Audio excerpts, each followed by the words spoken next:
On this episode of Star Trek Universe, it's time to hunt a Horta as we review Star Trek 127, The Devil in the Dark, right after these words from our mystery per GM miners.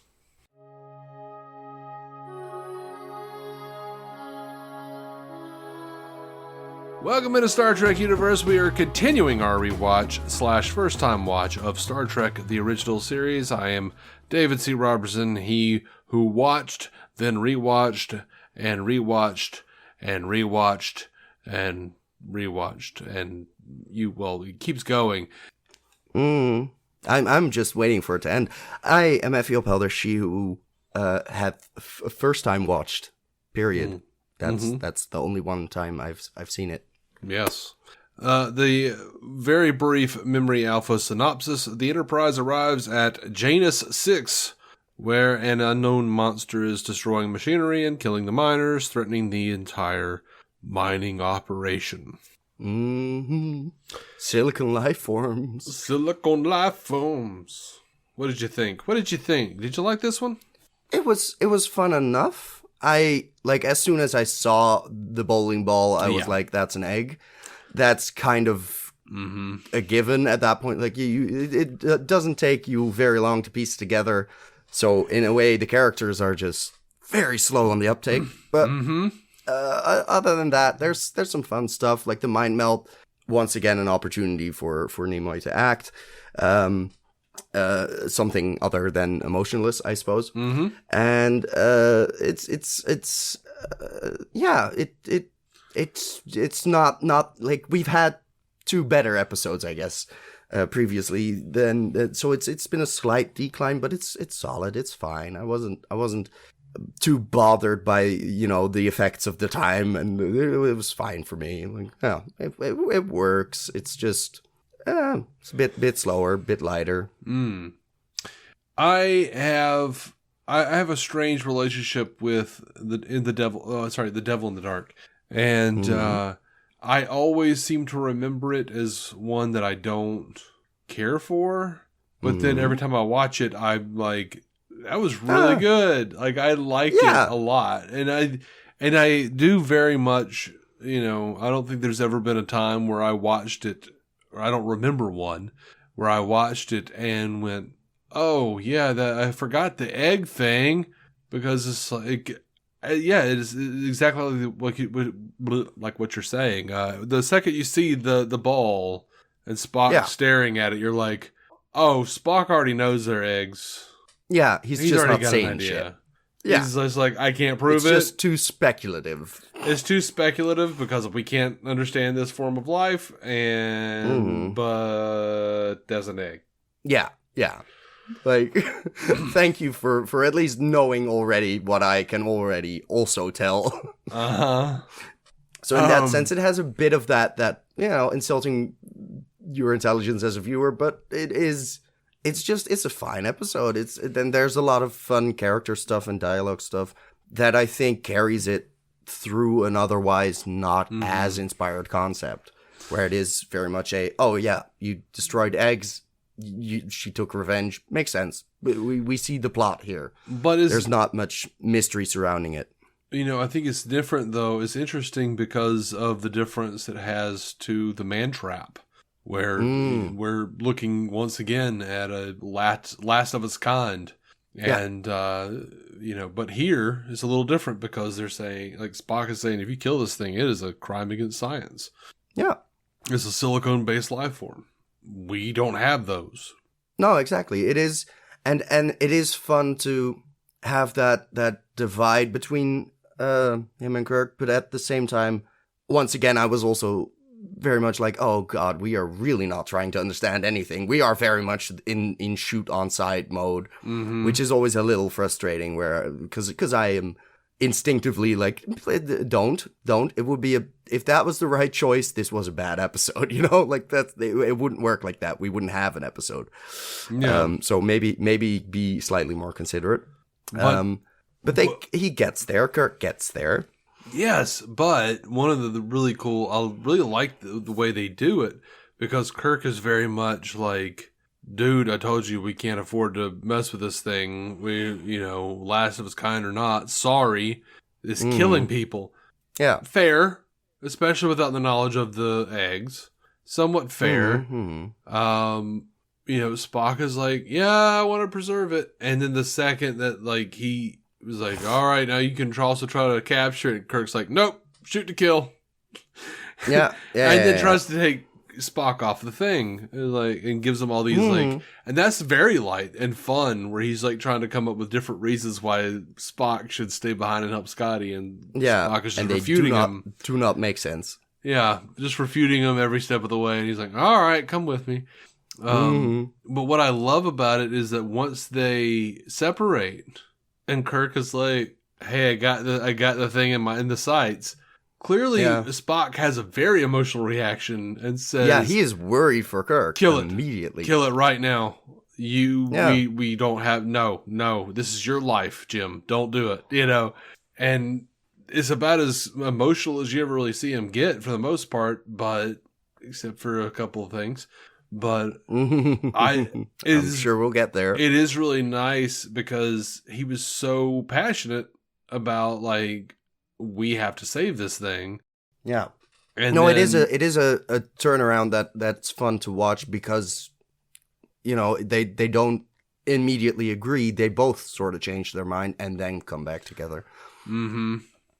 Which is it's more interesting at least, but it's also like it's nice to see Kirk also have the instinct of, oh, I'm as long as, like, I'm threatening this creature, and it's keeping its distance, and there's no reason to shoot now. I do think, I do want to point out that, like, the Horta was killing all these miners, and but it wasn't until they used the phaser 2. Yeah, the strong ass weapons. Yeah, and harmed it. So, like, it's coming towards Kirk, like, gonna fuck you up.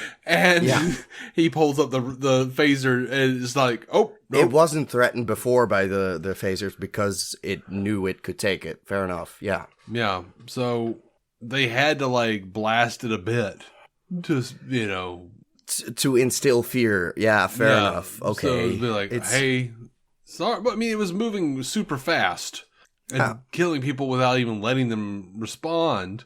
Which, all in all, it seems like a very emotional response to having the safety of all of your offspring and the continuation of your species threatened. Yeah. But then we do have that line from Spock where, it has such a logical mind, where it's like, I guess, but also it feels more emotional than that. Yeah. So in a sense, like, but I still feel like you could have just assumed if miners opened up a new level and started dying, maybe you disturbed something. Mm-hmm. Whatever the monster is, not knowing what the monster is, maybe just don't do that level. Maybe you fucked up. Like, without knowing about the eggs, it's very easy to go, well, you're disturbing something. Something is not right on that particular spot, so maybe go elsewhere. You have a planet. Oh. No. Like, more colonizing. Yeah, but they're already mining an entire planet for, we need these minerals because the entire fleet depends on it. Oh, yeah. Yeah. I'm not sure, but, like, I do know the last movie of the original series crew deals with mining a planet to its natural end. That seems like an appropriate theme for the time being and also the current times. And I don't remember a lot of mining in the next generation era, the 24th century. I'm probably wrong, and somebody could probably tell me. Who knows? We'll get there. And be like, it was episode 748. Okay. Sorry, I forgot. I forgot about that one. It's interesting to see that there are certain things that happen more often. Also weird is, like, I don't know what organization the miners Oh, actually, it was a real mistake. Nice slip up. It was yeah. a real mistake. I don't know what kind of society or organization they're from, really, and how it relates to Starfleet. But I mean, they're actively talking about raising their profits and the Horde is going to help them be very, very rich. Yeah, there is some semblance of capitalism still. There is a company. Somewhere. Yeah. And also those very isolated 3 miners on the I don't know, the really harsh planet that were also filthy rich because nobody wanted the job. There's some inklings of that system still. But you talking about Mud's women? Was that Mud's women? No. Yeah, because they bought. It might have been. Bought the women. They were the ones. Yeah, right. That makes sense. Yeah. They were rich. Yeah, fair. Okay, I forgot Mud was also in that one. Apparently, I separated those scenes in my mind. But yeah, the there is an expansion drift, of course, for the. But that only turns up at the end, really, because before that, they're mostly trying to protect the current production line where it is, we need a certain amount of these minerals because apparently it's fuel or whatever, or of great importance to technology across the Union. Yeah. I mean, look, we have in canon later on, there's plenty of gold pressed latinum and other different kinds of, monies and jewels and shit. And even glass beads and stuff. And other people make fun of, the Federation for not having money. Yeah. So. Not yet. Whatever. I don't know. There's also a line because this seems like a fairly human organization. So yeah. Somewhere in the original series, there's reference to how much Spock is worth to Starfleet, and he starts to give a number. Oh, that's fun. That makes sense for him. Yeah. There's a quote in here, and I'm surprised I've never heard anyone use it in Kirk Spock / fiction. Mm-hmm. Kirk says, "Kiss it, baby it, flatter it if you have to, but keep it going." Yeah. It's a fun line. Yeah. This is the first time. It's not how Scott, it's not something Scott can work with, because clearly the pump just dies later. But yeah. This is the first time McCoy says, "I'm a doctor, not a ... This is a thing that he develops. It's a big trope. Yeah. You've told me this before. This is, I remember him saying it. I'm a doctor, which in the not context, a bricklayer. it made sense. Yeah. And then he, lays some bricks pretty well, apparently. Yeah. What was it? Concrete? Yeah. Thermoconcrete. Yeah. That's mostly made of silicone. Yeah. Well, smart. It works. Yeah. I mean, they had let's see, Gene Coon's original script featured a different chemical substance as the base of the Horta, but researcher Kellum DeForest corrected it to silicone, as the original choice seemed to be theoretically impossible. Ah. And we don't know what the original idea was? Like what? Something radioactive? Like what did they come up with? It was, I don't know. It was a different chemical substance is all it says. Fair enough. And at the end of this is the one where NBC announced that Star Trek would be renewed renewed for a second season. Closing congrats. Out during the closing credits of this episode on March 9th, 1967, it says. There is I think I even quoted it to you after I'd watched the episode. I love this line. "By golly, Jim, I'm beginning to think I can cure a rainy day." Yes, you mentioned that one. It is just silly. It is very McCoy. He's a humble man. I love the conversation at the end with Spock saying the Horta has a very logical mind, and after close association with humans, I find that curiously refreshing. And then I'm glad he can throw back some of the shade he gets. Yeah. I love Kirk saying, "I suspect you're becoming more and more human all the time. Captain, I see no reason to stand here and be insulted." I feel like he said that before. Yeah, fine exchange, though. Fine exchange. It works. It sure works. But I feel like the exact Spock response has been used before. Maybe. It rings a bell. Maybe. So this is the only episode in the original series that has no female speaking parts. Damn. Yeah, you're right.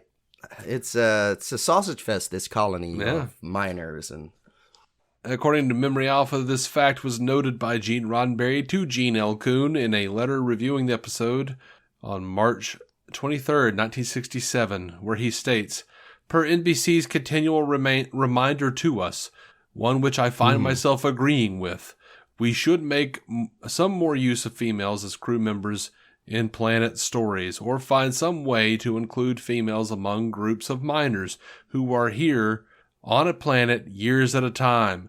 Granted again that this can get phony and unbelievable if not handled right, but let's keep in mind that we're in a century where women are granted equal status and responsibility with men. We should keep reminding the assistant directors of this and discuss the same with directors so that they can oversee and control same. Yeah. I thought that was interesting. Fair. Makes sense. Especially because there is no reason why they couldn't operate phasers. Like, just hand them some of the weapons. They're now part of the security team. Like, it could have worked very easily, even if you don't want to include them in the miners' society. Yeah. I loved this. The creator of the Horta costume apparently just like wore it into Gene L. Coon's office, the producer of Gene L. Coon's office, and was like, look what I designed. And Coon was like, what? That's great. What is it? And he was like, I don't know. It could be whatever you want. and Coon was like, I'll write a script around it. And that's lovely. And I love that sometimes. He wrote The Devil in the Dark in 4 days. That's just so amazing. The costume could be used.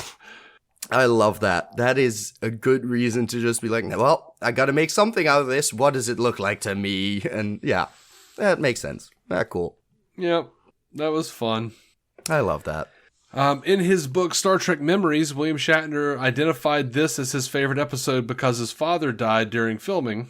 And Leonard sounds like he didn't like his father. No, he was having a really hard time with his dad. Okay, but fair enough. Nimoy's delivery of the mind meld lines made him laugh. No, here's the thing though. Those lines go on for a while though. Yeah, and they didn't. They wanted, because Shatner was kind of away dealing with some shit, and you notice in the scene when they cut to the Horta, like, that is totally not Kirk. That is some stand-in who doesn't look anything like Kirk. Oh, sure, yeah. Well, it's because Shatner was busy dealing with his dad and stuff.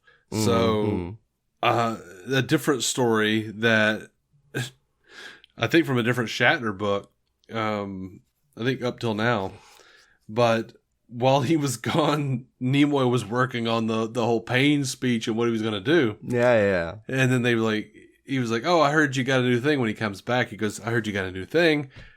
Show me what you're doing. And he gets like super like into the method acting, and he's like, pain. And at like the apex of him screaming and shrieking, pain, Shatner apparently called out, somebody get this man an aspirin.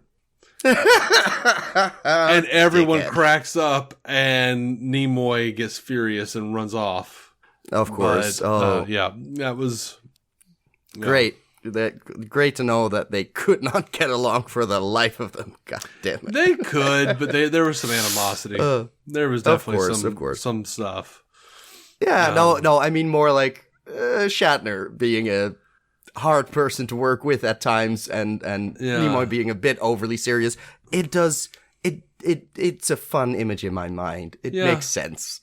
Yeah, I like it. I like that story. It seems like good casting too. Like it reaffirms my And apparently Shatner was just trying to like lighten the mood because he was feeling sad because his dad died. Yeah, that's what humor tends to do, and I've had very good laughs at funerals because it's just the situation where everyone is at their peak level of comedy. Yeah, I'm not sure if you're being serious or not. Oh no, I am absolutely being serious. Yeah. My family tends to really cope through humor, so there is especially my close family, like the extended family. might have been taking it slightly more seriously. We were outside laughing our ass off. Fair enough. Not during eulogies or anything, but like, Yeah. you know, while walking around and like waiting for the grave diggers to, you know, stuff like that. You're just, you make something out of that day, and it helps console each other, I guess. Yeah, I don't know. Many years ago, we went to a wake for a woman in our family we were somewhat close to. But, I'm no good in social situations, especially if I don't know anyone involved. Yeah, that sucks. I'm sort of hanging out in the hallway at this, wake parlor or whatever. And my mom walks out, and we're just kind of hanging out. And I absent-mindedly, with no intent or malice behind it, started going doom, doom, doom. Another one bites the dust. Oh my God. Doom, doom. Another one bites the dust. And then like... Oh, that's lovely. And then still even more absent-mindedly, my mom starts singing along, and then like... And then at some point we realize that a whole bunch of people are just standing there like staring at us as we're kind of both dancing and going, and another one's gone, another one's gone, another one bites the dust. Hey! Oh, shit. Oh, no, I'm sorry. Not in that way. Oh, poor choice of lyrics. Yeah. Oh, that's good. Yeah. Yeah. That makes sense. Which I found out today, like a friend of our family passed away. I already knew. Oh, I'm sorry. But my brother-in-law went to the wake and went up to the eldest son, who has just completed becoming a monk. And my brother-in-law walks up and says, "Congratulations," as the first thing. He just like walks up to him and goes, "Congratulations." And then remembers, shit, this is dad's but also wake. Wrong order. Yeah. Yeah. Order of significance, I guess. Poor guy. All right, let's call it, I guess. Next time, we'll get to witness the debut of one of the most famous foils in Trek history. We'll be reviewing Errand of Mercy. I hope you join us. Until then, Joe Lontrue, live long and prosper. Eat a dick, plank on a clit. Bye-bye. I like that that's a part of it now. Now it is. Yeah, you're welcome. Yay. I said it first. You did. Thank you for listening to the Star Trek Universe Podcast, a Stranded Panda production. If you'd like to hear more from David C. Roberson, check out the DC On Screen podcast or maladjusted.tv for his web videos. If you'd like to hear more from Matthew Carroll, check out the Marvel Cinematic Universe podcast or listen to his music. Just search for Matthew Carroll anywhere you get music.